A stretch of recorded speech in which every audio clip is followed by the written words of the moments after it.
POCSO കേസിൽ അറസ്റ്റിലായ cricket coach മനുവിനെതിരെ സ്വമേധയാ കേസെടുത്ത് ബാലാവകാശ കമ്മീഷൻ. സംഭവത്തിൽ വിശദീകരണം ആവശ്യപ്പെട്ട് KCAക്ക് കമ്മീഷൻ നോട്ടീസ് അയച്ചു. മാനസ ചേരുന്നു. മാനസ, എന്തൊക്കെയാണ് ഇതുമായി ബന്ധപ്പെട്ട വിവരങ്ങൾ?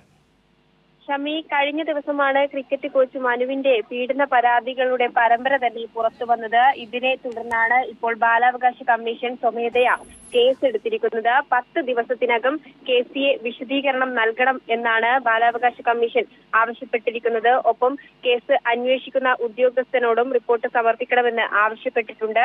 വിശദീകരണം കണ്ടതിന് ശേഷം ഈ സംഭവത്തിൽ എന്തെങ്കിലും KCAക്ക് വീഴ്ചയുണ്ടായിട്ടുണ്ടെങ്കിൽ നിയമ നടപടികളിലേക്ക് നീങ്ങും എന്നും കമ്മീഷൻ അറിയിച്ചിട്ടുണ്ട്. മാത്രമല്ല, ഇത്തരം പരാതികൾ 2018 മുതൽ ഈ കോച്ചിനെതിരെ പരാതികൾ ഉയർന്നിരുന്നു.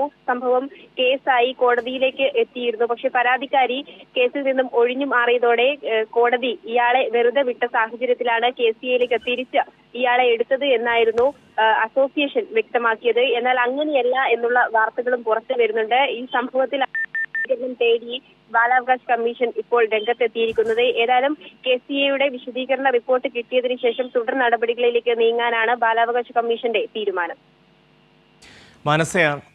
മാനസയാണ് വിവരങ്ങൾ നൽകിയത്.